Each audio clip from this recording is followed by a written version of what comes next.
Hello and welcome to Newsnight. I am Ladi Akeredoluwale. It's our pleasure to have you join us today. Just over 24 hours ago, news broke that security agencies in Plateau State were bracing for a possible attack by terrorists and had put in place measures to forestall such an attack.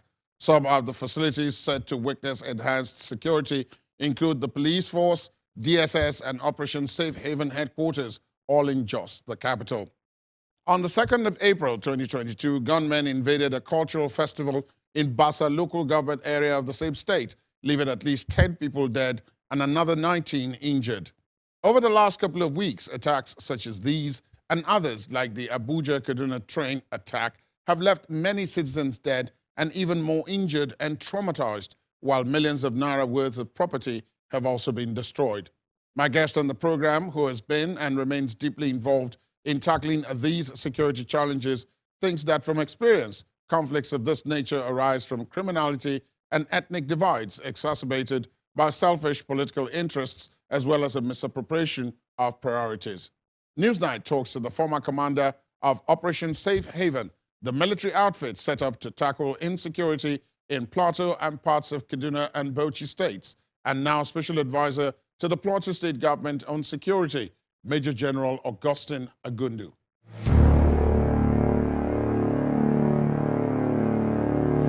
General Agundu, thank you so much for your time. Welcome. It's a pleasure to be with you, Mr. Ladi. Let me begin from, of course, when I speak to generals, security is usually the main source of concern. What do you make, if we start from a general purpose of our national security matrix as at now? What do you think about it? Is it an improvement on what we had, say, 2 years ago, even a year ago? And if so, how do you think that we came to that? Yes, indeed, the security challenges that we have in the country is not different from what other nations, developing nations, do have. And it's a building block. We will all appreciate that even the security situation is much more, has improved drastically and tremendously so well compared to even 2, 5, 10 years ago.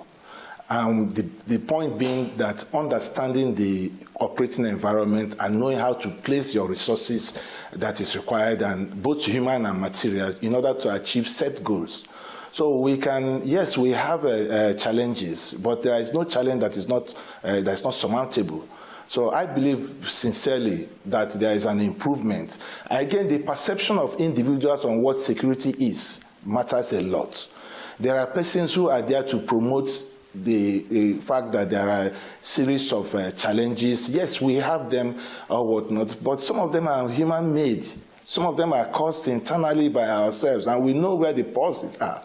Everything. So you cannot divulge a growing economy like Nigeria from elements of insecurity. But our job as practitioners is to solve them.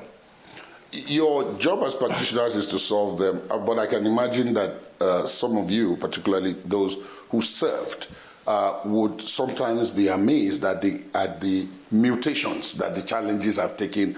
There was a time when it was Boko Haram in the northeast, and that was fairly straightforward. This was an organization that was terrorizing people in a defined area. But after that, we then had banditry, we had cattle rustling, we had ethno-religious conflicts, territorial battles, and all of that. And all of this being mutations of insecurity. So for someone in your position, before I even come to what you did in the Plateau, those mutations, were they mutations that came from, as you said, our previous inappropriate deployments or the type of forces that we deployed? Because I've spoken to a general like you who mentioned the fact that where mostly it is civilians that are involved, deploying the military can be counterproductive depending on the context. So if you look at it like that, of course, in many areas, the police got overwhelmed very quickly, which was why the military was brought in. But do you think that is a fair argument to say that sometimes we, first of all, tried to kill a fly with a sledgehammer before realizing that maybe there was another way? We tend to undermine the concept of nation building. We should not be microwave people. We will not have to start wanting some quick fixes. Nation building takes time. It might be slow, but there's a steady movement. There must always be motion towards perfection. There is no nation that has not gone through the diverse worries that we have here in the country. And for us to solve it is a collective responsibility. All of us have a stake in it. The bandits they are talking about, they are someone's children, they are some person's parents, they are someone, they belong somewhere. They never dropped from the sky. So we must have that dexterity to face realities of today and say that, look, this is not acceptable. Now, are we overwhelmed? I think that has been overflogged for too long a time. But the point is that where was the military prior to the outbreak of all these series of concerns that we're talking about? We are the best or the bride of the world. Every peacekeeping organization, every peacekeeping effort Nigeria is participating very actively and very professionally. And it altered the training, it altered the mindset. Boko Haram came in and took every person by storm. Even when the military brought out a lot of information that things are not going the right way, it was outplayed out of some other underlying concerns.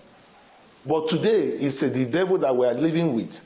But today, it is better managed than it was as at the inception. Because now all of us are on board. And that is why an aspect of national security studies talk about all of society approach. Everybody must be on board. All hands must be on deck. It concerns the nose, it concerns the eyes. So it is surmountable if we agree.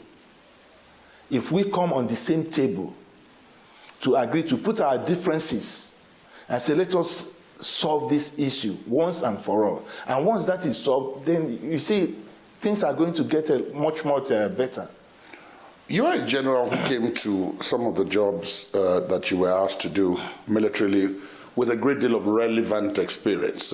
You had served outside the country in places which had similar environments as Nigeria, multi-ethnic, multi-religious. That's right. And some of them conflict zones. And then you were in intelligence as well. And you mentioned it earlier on, studies, strategic studies, and all of that. Do you think that that capacity had achieved critical mass and it wasn't just people like you, ones and twos, and therefore you were standing out without support, so to speak, in your attempt to tackle some of the security challenges that we then came across here? You see, one thing that we must appreciate, and I will always appeal to every military officer to appreciate, is that, one, the nation has given you the platform to perform. The nation has given you all the capacity to build you up. I could have been in Ministry of Works and Housing. I could have been in anywhere. But the military gave you the preparedness for future tasks. And I was privileged to have held some appointment that exposed me to some of the things that were ingredients of what formed my performance while I was here. You see, I often said and tell even the younger generation that a military officer, and especially once you get to the generalship, you must have substance and you must have style. And this you have to learn as you grow. And you have to play all scenarios in your head. If you find yourself under this situation, what am I going to do? And if you get into an operating environment, a good understanding of the operating environment is the start point. Because you cannot put in the same antidotes. You cannot take the same measures we are using in under situations in the Northeast to bring it into the plateau. It's not going to work. You are not going to get results. You have to understand the people that you're operating under their circumstance. I have seen things, I have seen conflict areas all over the world. I've seen how things were resolved, even when things are said to be insurmountable. I've seen how So now, coming back home, that nationalistic instinct is there, that I'm here to work. Now, what is missing most often is when you start, if you have some misapplication of priorities. Now, we do have what we call a mission command concept in the military terminologies. You have to understand what it is. You must have done your threat assessment to the capacity that you're able to know how to apply the resources at your disposal, both human and material, to achieve results. This is very paramount. And in the course of my assignment here, I realized that there is a total disconnect between the rural area and the urban. My focus then was on the rural area. And I understood the people of the rural area and now brought out their experience, what their concerns from the rural. I brought it now to urban. Then I cannot tell somebody that, no, what you're saying is false. This is what the people are telling me. Then we're not able to mix. You see, like I said, you cannot take the same concept of operation here to take it to another, but it will not work for you. Of course, we have kinetic and non-kinetic approaches to solving situations. Now, which one do you carry? I realized that I have more effort, that more effort on non-kinetic will give me results other than kinetic.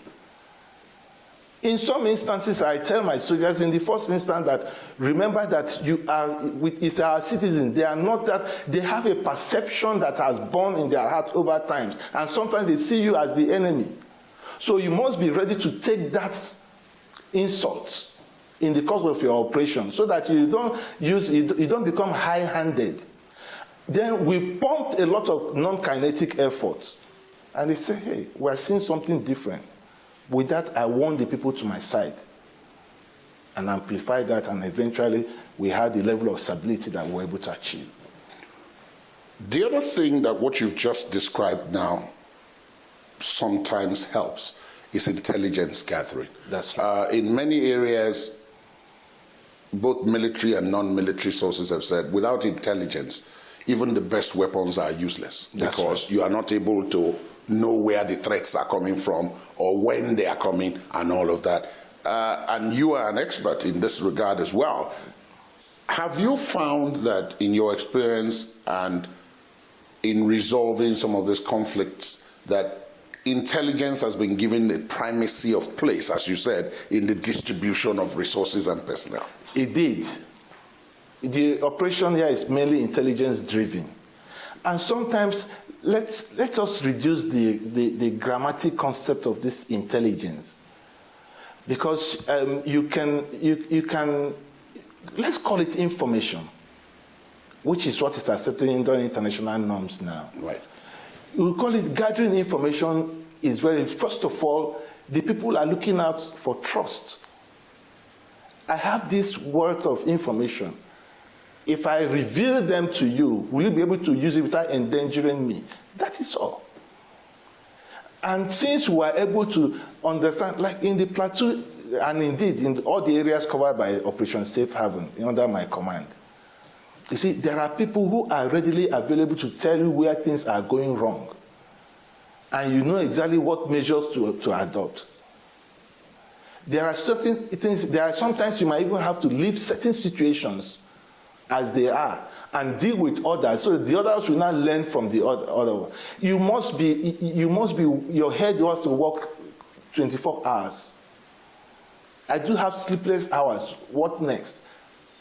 At a point when we were having, by December 2018, when we were having some level of stability and some level of success, I got worried. I said, no, is this a calm before the storm? I called my staff, my team. I said, what is happening? We are not getting any reward. They told me, sir, we have almost done, we don't know what magic that we brought on board. I said, no, let us check properly. There must be some areas that we are not. But at the end, hypothetically, we put some things in the four burners, and we saw that there is that greater acceptability of a style of command. Right. That's right. Now, let me bring you to Operation Safe Haven itself, the theater where your role in conflict management and bringing back peace was most visible. The Plateau, for those who had the privilege of knowing it way back, very peaceful area, multi-ethnic, multi-religious, and then all of a sudden this problem started. I read somewhere where, upon assumption, shortly after you assumed duty as commander, you said, look, from your reading, criminality and ethnic divide was the problem. Did you, in the course of your 2 years there, find that out to actually be the case? Absolutely, you are right. There is that, and when you can amplify the criminality, and of course the ethnic divide, and because everybody holds tacitly to his own position, it doesn't work like that. You feel that you are more superior to the other person, it doesn't work like that. You have to understand that first of all, we are human before ever you belong to any ethnicity. First of all, you're a Nigerian before you became a Yoruba, Igbo, Hausa, or whatever that it is. If we have that in the back of our minds, we'll be able to always assert things that are going to assist us in driving our processes and procedures. So there were, in some instances, there are some elements of deep-hatred animosity between and across and all these things. And Plateau is unique. It's like we know, it's a mini Nigeria. 54 ethnic nationalities that make up Plateau State. So you must be able to see, as in whatever leadership position that you are, you must be able to harness these 54 to carry them along. That's what makes you a leader. And with due respect to His Excellency the Governor, that is exactly what he has been propagating. Because you have to carry that embodiment that people with leadership is trust. The ability for your followers to follow you, knowing that you are going to take them to the other side of Jordan. That is what leadership is all about. So if we decide to be myopic within my own cocoon, oh no, you will get it wrong, because you are dealing with other ethnic nationalities also. What was your experience like when you arrived and you had to restore this peace amongst these so many groups? Okay, now, like I said, before coming here, I was Director of Campaign Planning at Defense Headquarters. I have very good knowledge of all the operating areas across the country, because we make the briefs and analysis and everything and submit to the Chief of Defense Staff to take executive decisions on certain things. So I know the terrain. But coming in as a commander, you are now on the hot seat. So you will now have to understand the operating environment. And that is the first thing for any you have to carry out your own threat analysis. You have to carry out your own causes of the conflict and everything as you understand. Then you have to reform the mindset of your troops. Because every commander comes with his own style of leadership, like I said. Then they have to run in tune that this is what this man is coming on board with. Now, in that wise, then before you now go out and start, so what happened was that we had to re-strategize the state, especially for Plateau, for an instance, into high-risk area, medium and low-risk area. So how do you deploy your force? Remember, you have done your security threat analysis and already. Then you now know how to deploy your resources, which is scarce. There is no army that have 100% resource holding. So you now have to look at how to deploy. When we established a kind of a buffer understanding within the capital city, I approached the Commissioner of Police. I said, I'm relieving all my troops within the capital city. They are going to the hinterland. This is where I need them. Please take over your police duties. I had to dismantle all the roadblocks within the capital city. People woke up one morning and they said there were no roadblocks. And they may have panicked. They may have panicked, but it was like hypothesis. I had to put it into test. and made sure that, look, police have to take over all the roles they have to do, law and all the statutory things, that. But where we are needed is in the hinterland, where it's inaccessible, where you have, and then of course we have to get more on a mode of transportation. Right. This time around, what we needed more was motorcycle. And the defense headquarters was quick to give unto me everything that I required as a start point, both from defense headquarters and from army headquarters. So we were able to deploy this, and then we became visible. You have to understand the plateau setting. You see, the dirty soup is cooked here in the capital city, but the bitter taste comes out in the rural area. So I populated the rural area with a lot of our presence. Even at a time, they would say there were IDPs, for an instance. Yeah. I carry out the conduct of IDP. I set out a committee. I said, go to all the villages that you said they were displaced. And most of them came from 2008 crisis, 2010 crisis. It preceded even this administration. And I presented to His Excellency, I said, look, I'm going to close this particular camp. But what happened was that people were becoming, can I use the word mischievous? Once an NGO said they are coming, and of course the NGOs too were also becoming mischievous. They collect from their financiers and say there are IDPs. When you go there under normal, so you don't see any person there. But once you say there is distribution of materials, people will run to that center and say this is an IDP camp. I said, okay, no problem. We are going to close it down. Because Plateau people are hardworking. They want to eke out their own living. So we don't give chances to people to manipulate that psyche that they have and turn them to what they are not. And I encourage them.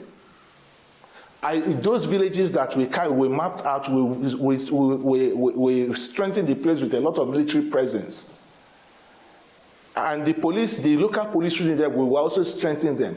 We are working collaboratively with all the security agencies. It worked perfectly here because there was good understanding amongst all the security heads. If I say we are going this direction, everybody is following me. It's as much as that. So eventually we are able to now get into the areas that ordinarily were no-go area. And then I was also visibly there to encourage them to remain there. The state provided the resources for them to go back home and everything. And before you know what was happening, that camp was closed and other camps were closed. Nobody talks about IDP camps in Plateau. So these things are doable if we are committed. Why is Jos North? Because I asked His Excellency the Governor this as well. I said, what is peculiar about Jos North and Bassa areas? Because a lot of peace has broken out in many areas, but periodically, particularly in that Bassa area, we occasionally still hear of these flare-ups. From your experience and what you've done there, why these twin areas? Why are they, shall we say, continuing to have difficulties? You see, the people, if you work on the psyche of the people, they will follow you. Prior to 2019 elections, I carried out a study on my own of how 2007 and 2015 elections were conducted. I realized that most of the uproars started from Jos North. I said, okay, I got my team together, we had a plan, we are going to Jos North. Get all the various pressure group, interest group, all the various associations who want to have words with them. We got in there, and I came with only one message, that Plateau people are hardworking people, and they are. You can recall that in those days, if your car breaks down in Kano, they will say if you can get it to Plateau, it's fixed. Those things are still prevalent today. The best tanker bodies are built here on the Plateau. So I now say that, but this is not you. You cannot be associated with violence all the time. Elections are coming. I need only one word from you, the youth leaders and everybody, that there is going to be no violence in this election. A lot of other things happened during that meeting. I told you that we did a lot of non-kinetic approaches to understanding the psyche of the people and to have a buy-in into the people. And one of them, the youth leader, came out and said that, sir, we are making a promise unto you. There will be no violence. Remember, we did presidential, gubernatorial, and supplementary. And there was no singular concerns of insecurity during the elections. And that was the basis at which Just Not has more or less melted down. There were challenges. I identified some criminal gangs and I rehabilitated a lot of them, 500 on my own. So the approach that you adopt to addressing certain things is going to be of benefit. Now going to Bassa. Okay. Yes, that was what I was going to ask. Yes. Bassa, you have to, the conglomerate that make up Bassa, you know, you have a lot of tribes. Of course, you have the Irregular tribe, you have the Rukuba tribe, some of these things are as old as humanity, some of their differences. But you cannot continue to play the ostrich, as we often say. Let us hit this. How many generations do you want to inherit what your forefathers did? How can you keep on living? So understanding keep on growing. What's often there that a header moves into a farmland or a header, a farmer attacks or whatnot. But continually, and these are isolated incidences, and you cannot use it to placate a people. There are infractions under normal circumstances. What it is there, you as a leader, is that you must solve those problems and don't allow it to escalate. So we always nip a lot of things in the bud before ever it raises its ugly head. And in that instance, what we'll do is, if anything happens, the community leader must, we were in touch with the lowest level of community leadership. And once anything happens, we must be the first port of call, and immediately we move into douse the tension. So you cannot allow things to blow out of proportion. And again, there are sometimes the influence of outside forces. Into say, don't like this, how these people are, this, all kind of a thing. You cannot placate a people and brand them as if they are not human. Remember, we said, we are first of all humans, we are first of all Nigerians before you become any other thing. So these things help a lot. The army itself and Operation Safe Haven had a traumatic period while you were here, or while you were in charge of it, and that was the murder of a fellow general of yours at that time. So there was the temptation, and we saw it, that the army felt that we're trying to help you restore peace here, and then you kill one of us. That didn't show the intention that you understand that what we're doing here is for your benefit. I remember a video of yours, of you, on the day the pond where the car was drained, and the mixed emotions that were on your face between being the military man and being the human. How did you meander through that? Because there was always the temptation that the military was going to go after the people in the way it knew how. And some of the more radical elements, even within Operation Safe Haven, wanted to do that.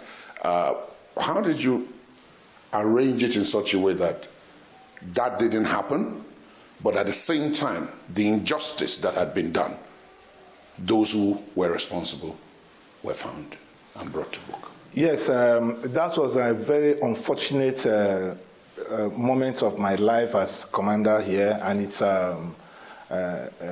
it's quite painful, and it was avoidable. And why it's painful is that gentleman you need to know him. He's a gentleman par excellence. And he retired from active service exactly a month to that incident. I want you to imagine you having served all the rigors of this work for 35 years, and you retired meritoriously, and you want to live a normal civil life without any apparel of military around you. And then that fate befell him. And he was just going to his farm in Bauchi, all alone by himself, because he served in this general area. He knows how to avoid the bottlenecks of road or whatnot, and that befell him. But the beauty of it is that at the end, we got to the bottom of the whole thing. Unfortunately, we lost that senior officer. We got to the bottom of it. The perpetrators were arrested. Of course, a lot of multilateral investigation panels were set up. We got to the bottom of it, and they are facing justice as it is. So it's one of the dark days of my experience here. On the plateau. So it's something I don't often like referring to. But for somebody that you know in person, a colleague, a senior colleague, we know his personality, and for him to have ended his life after sacrificing for the nation, I think that is unacceptable. Now, General, as you said, that was tough times, and it was one of the occasions on which there was a threat that the army itself was going to become part of the crisis at that point, since one of its own had been hit. But thankfully, as you explained, that didn't happen. You alluded to it earlier on when you talked about the fact that Operation Safe Haven operates in Plateau, but it also operates in Kaduna. Yes. Parts of Kaduna. Southern Kaduna, to be precise, and then parts of Bauchi, That's right. which you mentioned. Now, the case of Southern Kaduna appears to be a bit different from that of Plateau, right? Yes. How is it different? Also, the ethnic setting, one side. On the other side, the perception. Generally speaking, we need to grow to such a stage in our nation building that you say that the other person is not my enemy. We have to grow to such a stage in life that is going to help socioeconomic development. Southern Kaduna is very rich. It's very rich. Agricultural produce. We have not been able to harness the potential that are there. Some of these things are often perception. You are coming to take over my family. I'm coming to take over your family and stuff like that. But can we, I did allude in one of my outings, I said, can we close our eyes for once and think how beautiful this world is going to be without crisis? Because when you close your eyes, you'll be able to understand better. We can't be beating the drums of war year in, year out, yet you are not getting any results. And we know from military history, there is no war that has ended with bullets. At the end of the day, why don't we start from the table before we go to the field? Because you still come back on the table. This is very paramount. I'm speaking generally. So, and this is where our leaders should be held accountable for their utterances. We should be able to adopt some consolatory tones in our utterances to help the less informed. But when you fan the embers of hate, that is the result that we'll get. Was that your experience also in parts of Bauchi? Bauchi is unique. Those two local governments, Bogoro and Tafawa Balewa, is unique. In fact, at a point, I wanted to withdraw my men from there because there was no need for them. But because the society have gotten used to them so much and everything, for deterrence sake, so we left them there. But everything is internal. And sometimes it takes political dimension, political leaning, your affinity, to describe what the secret situation is going to be like, what the outlook is going to be. But there are greater understandings there. Every problem has a solution. And perhaps maybe it's the will to implement the solution. The will is always there. But I see more, from my own point of leadership, I see more on the other person trying to circumvent my own efforts to achieve results. Because no matter how much you try to put in the whole of your energy and commitment to that which you believe in, there are people who are there to make sure that you don't attain that, so that it will not be ascribed to Mr. Ladi. And that is unfortunate. So our attitude has to change towards nation building. We must develop that capacity of patriotic capacity, of patriotism, in order for us to take this nation as a whole where it's supposed to go. Well, there are those who thrive in chaos, General, and therefore, if there's no chaos, they generate. Merchants. Yeah, they will generate conflict. Even all over the world, they are there. We cannot start mentioning where, because you need to sell your arms, you have to create chaos in one area in order to ship those arms. But there is something different about us as Nigerians. We are unique people. We don't know the potentials that we possess. Anywhere we go, we excel. Within military courses, there are instances once even a Nigerian if Nigeria is allocated maybe 2 slots in a course in any of these foreign lands, until the Nigerian arrives, that course is not in full blast. We have all those experiences. They know the potentials that we have, but we ourselves, we do not know. And that's why those people keep on thriving in chaos. What do you need to live this life that you can? So that is the issue. And this is supposed to be a multilateral, in the sense that everybody comes on board. Our religious leaders, our community leaders, the entirety that make up a society. We should start changing our psyche to tend towards nation building. There's no nation where we are today as a nation. It's not where some of these advanced countries were. And you have seen write-ups and exposés that if allow us to get to where we are, we will not need them. These are facts. But for those who thrive under chaos, well, I know that they will meet their own judgment day, certainly. Because you've alluded to it a couple of times, so I want to also use the opportunity to talk about a few other places. Good. I know that you served in Sudan. That's right. And Sudan, of course, was, in some instances, still is a conflict zone. Yes. Problems that are, some would say, almost intractable.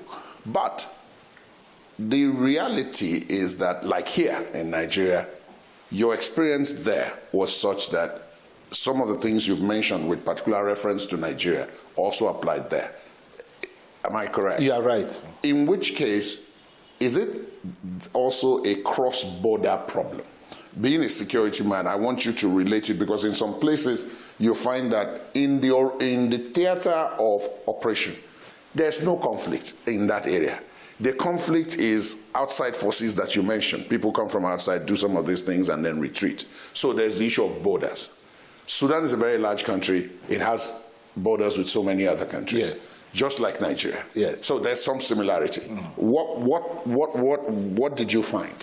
Now, we have forgotten that the trans-Saharan trade routes of the early century, 18th century, they are still existent up to today, and they are usable. That's what made the commonality of the peoples along these routes. They were almost insignificant. We never bothered. People travel all the way, goods move from Kano to Sudan along that route. When we're dealing in merchandise, people who want to go to Mecca for their holy pilgrimage, they trade between Kano, Maiduguri to Sudan. They keep on making their money back and forth until they make up the certain amount of money that they require. Then they will now cross over to Mecca to perform their holy pilgrimage. The route is still there. But unfortunately, criminality has taken over these routes with the discovery of other mineral resources. The trade is not booming as it were in those days. So, and they are the same peoples along that route, across all the way from Senegal. So the human being will always migrate. It's the human nature to move from, we are not sedentary, to move from one place to another in search of whatever that it is. Once you find whatever that is good, you might decide to settle there and then move here or move there or whatnot. In the course of all this, there are intermarriages and all that. And do not forget, once communities start growing, elements of conflict and conflicting interests come at play. But these things were resolved amicably in those ancient days. But today, the education we have acquired, is it a blessing? Now every person, you can talk about your capacity to resolve conflict, to restore, when you know that you're actually bringing yourself forth for a particular purpose. So these are the situations that make conflict to linger for too long a time. The other thing, of course, that you alluded to earlier, and which I thought was quite interesting, is that some people have said that in many of these conflict zones, part of what is fueling the conflict as well is the absence of the perception of justice being meted out to perpetrators and justice being served to victims. In the case of Nigeria, if you take, for example, the Northeast, there are those who talk about, okay, amnesty for those who drop their arms, amnesty for those who are willing to give up a life of crime and be reintegrated in society. But then there are others who say, well, yes, that is good, except for the fact that these people's crimes have affected other people. And those ones are watching to see what justice will be served them as part of resolving this conflict. Now, speaking as a military person, but also as a scholar of conflict resolution, how do you weigh it?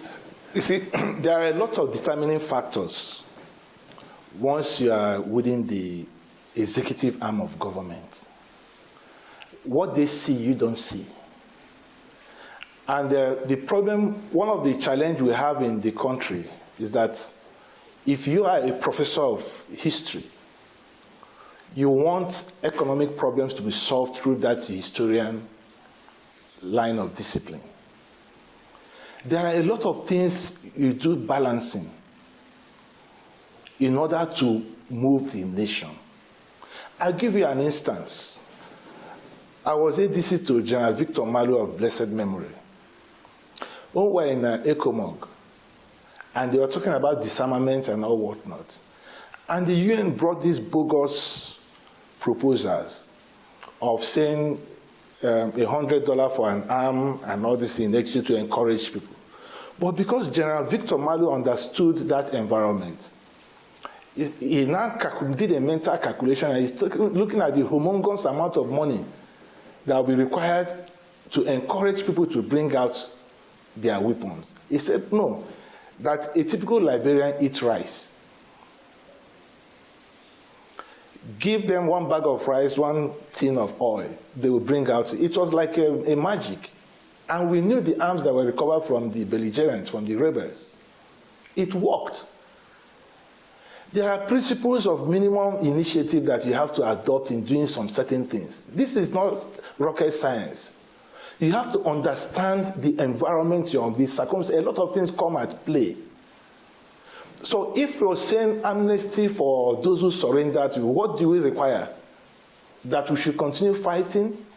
Or we should look at these who have genuinely surrendered and can be rehabilitated into the society? But perhaps the missing link might be that the larger society were not properly prepared to say that this is a policy that is we'll have to live with. We cannot eliminate everybody.